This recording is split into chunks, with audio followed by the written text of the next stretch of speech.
I met her about a year ago. At that time, the restaurant that I had inherited from my father was losing customers and was at risk of closing down. The restaurant was located in a town adjacent to a fairly well-known tourist attraction, akin to something like Napa Valley. Tourists used to flood into our town, making it a bustling place. However, a few years ago, the town's train station became a mere stop for the express train, resulting in fewer tourists stopping by and a drastic decrease in customers at my restaurant. I had confidence in the taste of my food. I didn't want to shut down the restaurant so easily.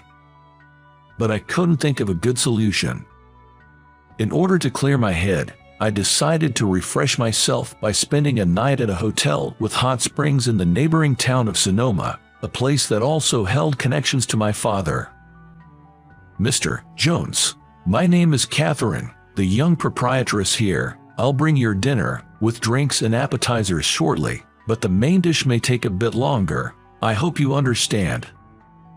"Is there a problem?" "Actually, one of our kitchen staff fell ill unexpectedly, and so, well, if it's an emergency, there's nothing we can do. I apologize for the inconvenience." "Is the staff member okay?" "Yes, our head chef. Well, he is conscious. Just, due to his age, we had to." "I see. Take care of him."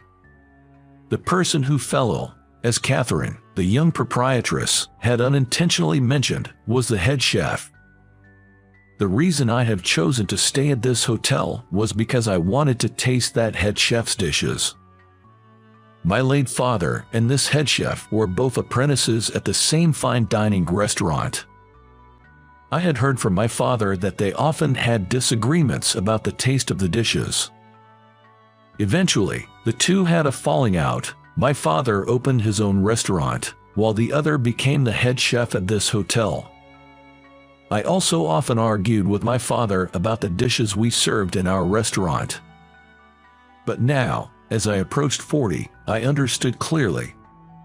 Chefs argue and confront each other because they recognize each other's skills. The stubbornness and pride of a chef can lead to such conflicts. I came to this hotel hoping to gain some insights for revitalizing my own restaurant. However, it seems like tasting the dishes of the head chef I was looking forward to was not available. I hope my old man isn't interfering because he doesn't like the idea of me using this place as a reference. Well, even though they had a falling out, my father wouldn't meddle from beyond the grave with the chef. "I apologize for the inconvenience. We will reduce your accommodation fee by 10% as a slight compensation." A 10% discount? You kidding me?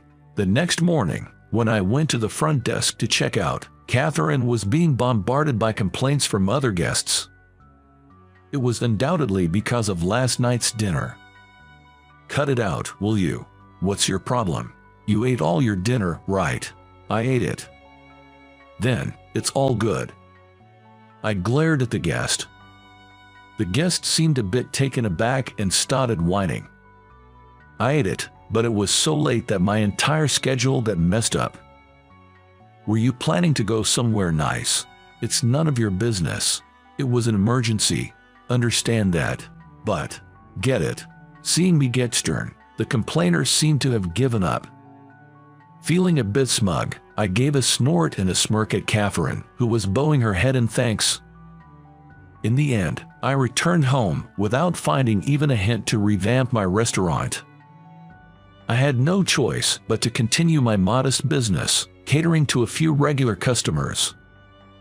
One day, a seemingly 70-year-old man walked into our restaurant. It seems not really much of a drinker, as he slowly savored the warm bourbon while enjoying 2 or 3 dishes. Occasionally, he would nod approvingly and murmur, "That's good." When I served him the grilled chicken and soup he ordered as his last course, he seemed to enjoy the chicken but tilted his head curiously at the soup. "Is it not to your liking?" I couldn't help but ask. He then inquired if the soup was made with the same recipe I'd inherited from my father. Well, yes, it is, I responded. While I was growing concerned about a potential problem with the flavor, the man introduced himself. I apologize for the abruptness. I'm Richard Taylor. Richard Taylor. I was confused, not recognizing the name or the face in front of me. I used to share meals with your father back in the day. It's me, Richard, he clarified. I finally realized who he was. He was the head chef of the spa resort I stayed at, who had fallen ill abruptly. He was my father's former fellow apprentice, from whom he had parted on bad terms. I am deeply sorry for my sudden illness when you visited us, he apologized. How's your health now? I'm fine now, as you can see. Richard responded, blushing a bit as he ran his hand through his trimmed hair. Did you come by chance? I heard it from the young proprietress, you know. She had told him about the man who had placated a disgruntled customer the morning after the head chef had collapsed. Young proprietress checked the guest book and informed Richard that it was a certain Noah Jones. Ah, so you're the son of that Jones, and so, tonight, he had come all this way to thank me. That reminded me that my father and Richard had parted ways over their differing cooking styles. When I asked Richard about it, he replied, that is true, but we respected each other's skills as chefs. It was just a matter of different directions. My father always aimed to complement alcohol, so he pursued flavors that matched well with drinks.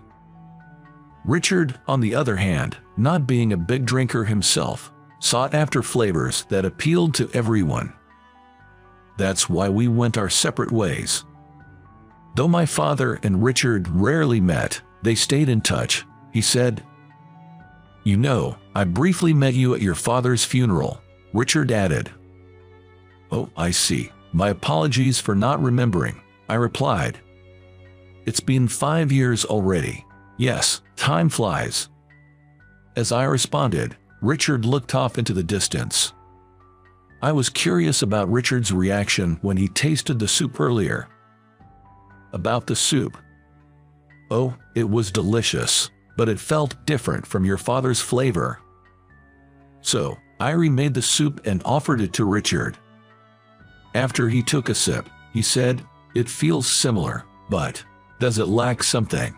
Well, how should I put it? It's a more refined taste. Richard, weren't you usually serve my father's soup after a heavy night of drinking? Yes, that's right. Back in our apprentice dormitory, your father and I used to drink together a lot. I'm not a heavy drinker, so I would get drunk quite quickly. Then, your father would say, here, have this as the last drink. It was so delicious. Even when I tried to recreate it by brewing the broth in my way, I couldn't. I asked your father if there was a secret ingredient, and he would say, the secret ingredient is love, keeping it a mystery. The secret was quite simple. My father's dishes were generally strong and flavorful to pair well with alcohol. However, he made his final course soup light. The method was straightforward and nothing special. Simply, he added 1 cup of hot water to 3 cups of regular soup stock to dilute it. After heavy drinking, that was just right and healthy, according to my father's philosophy. I see, after you had a fair bit to drink, saying the secret ingredient is love wasn't entirely off, was it? Richard took a sip of the soup I'd made from scratch, thinned with hot water. It seems I haven't had enough to drink tonight. Is it, perhaps, a bit bland for your taste? Yes. Richard and I burst out laughing. Then we spent some time reminiscing about my old man. Towards the end, Richard got serious. Sorry to ask, but did you lose customers after the termination of the express train stops at the station? Well, yeah, I guess so. Has it affected your business? It's been barely making ends meet recently. Why don't you come work with me after I retire? After you, Richard, you mean at your hotel? Richard explained that he's getting old and thinking about retiring soon. The staff he currently has are excellent chefs, but something is missing, it seems. Everyone's too obedient. They lack the spirit. We don't have anyone with the backbone your father had. I wonder if you'd be a good fit. I wasn't sure if I had as much spirit as my old man did. Plus, it wouldn't be fair to the sheiks who've been there from the start if I just walked in. I'm honored by your offer, but I can't give up on this place. It's my dad's legacy. I'm not ready to let go yet. When I said this, Richard seemed to understand and nodded several times. You're right. I was too hasty. After all, you're the son of that great man. And then, leaving me an invitation to visit his kitchen if I ever change my mind, he left a complimentary voucher for his hotel before departing. About 3 months had passed since Richard started visiting my diner. My business was on the verge of collapse. Maybe I should go and check out Richard's hotel. I wasn't ready to close the doors on my diner just yet, but I knew I needed to do something if I wanted to move forward. Mr. Jones, we've been expecting you. Did I arrive a bit too early? Aiming for a time before the chefs would get busy with dinner preparations, I'd arrived at the hotel a bit early. I'll call the head chef for you. He should be free at this time. That's why you came early, right? She knew my intentions. As I was apologizing to her, she just smiled and said the head chef was also eagerly waiting for me. Hey, everyone, listen up. This is Noah Jones, the man I've been telling you about. As soon as he guided me to the kitchen, Richard introduced me to the other chefs. Everyone bowed their heads and said, "Nice to meet you." Richard, I'm still not. I understand. It just happens that some of our experienced staff decided to go independent recently. Look, they are all young, aren't they? So I told them that a friend of mine might be able to lend a hand. That's you. Richard said that, but I felt a little uncomfortable. After all, I hadn't given up on my dad's diner. That night, after a dip in the hot springs and returning to my room, the hotel's maid had set up my dinner. When asked what I'd like to drink, I ordered a glass of bourbon.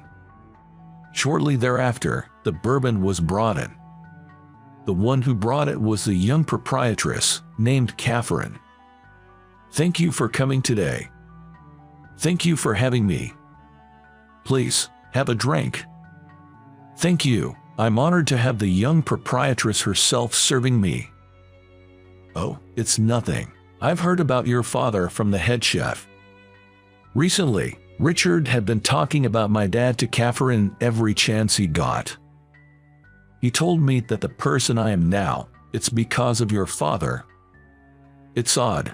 My dad used to tell me about Richard, whom he had a falling out with. He referred to him as a fellow apprentice. I continued. You know what they say, the better the friendship, the fiercer the fight. I mused while I poured myself another glass, and then another, from the bottle that Catherine had handed me. Please, feel free to indulge tonight, she suggested. She was quite persuasive. And by the time I was fairly inebriated, Richard arrived. How about this, as a second helping from your dad, a nice bowl of soup to finish off, he offered. I felt a strong urge from Catherine and Richard to become a cook at their hotel. But I couldn't bring myself to close the restaurant my father had left me. That night, I was alone in my bed and I couldn't fall asleep. What part of this dish do you not like? It's old-fashioned. The food Dad cooked. It doesn't matter what you said. We're serving this to customers. I remember arguing with my father about cooking. Those memories faded in and out in my drunken head. My restaurant was quiet for the days that followed. Until one day, an unexpected customer arrived. It was Catherine. Oh, you startled me. I just decided to come. Did Richard suggest you come here? Yes, partly, but I also wanted to come, she replied. Just a moment, please. I said to Catherine and pulled in the shop curtain that was hanging outside. "Sorry, but we're closed for today." "Because of me?" Catherine asked, looking a bit apologetic. "Since you're already here, and it's not like we're busy." I gestured around the empty restaurant with a resigned laugh. "So things are really tough, huh?" "I'm ashamed to admit it," I confessed. "I heard rumors about a major blow to the next town ever since the express train started passing through," she mentioned. "Anyway, let's forget about these depressing talks. Let's enjoy ourselves." Catherine was quite a drinker. She was the only daughter in her family that had been running a spa resort in the area for generations. Naturally, she became the young proprietress. She had learned to drink since she took over the role. I start working early in the morning, and I find myself looking forward to a drink after a long day. I'm the same, but in my case, I think I just inherited my father's love for alcohol, I replied. Just a few months earlier, Catherine and I had met only once or twice, but we were now talking like old friends. "Come on, let's have another round." "Another one?" I asked, surprised. "Yes, just one more." But my heart is already full. "Dad, I'm sorry, I can't keep running this restaurant anymore." 6 months later, I closed the restaurant that my father had left me and took a job as the deputy chef at the spa resort where Catherine and Richard were. Thanks to Richard's efforts, the existing chefs warmly accepted me. When I was appointed as deputy chef, the young proprietress Catherine had proposed a condition. "Please live here in this resort and join us for a drink after work." This was exactly what I wished for. I had no reason to refuse. "Noah, come on over here, let's have a drink." "Again tonight? Why not? Let's do it." When I entered the room where she was waiting, I saw Catherine happily pouring whiskey. "Here, have a glass." I responded with a nod and took the shot glass in my hand. And as Catherine poured for me, I thought to myself, I'm about to turn 40. It's not that I haven't had girlfriends in the past, but I've stayed single up to this age.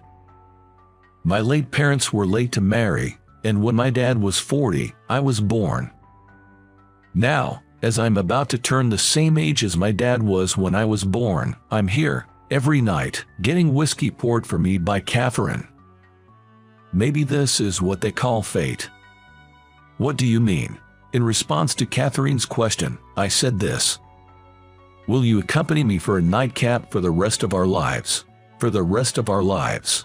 After a moment, Catherine smiled broadly and nodded vigorously. Catherine and I gazed at each other. It was a moment when our feelings connected. Thus, Catherine and I got married, with Richard, who retired, serving as a matchmaker. Working together, we strive to manage the hotel. How was it? Subscribing to the channel would be a great motivation for us to continue making content. See you in the next video.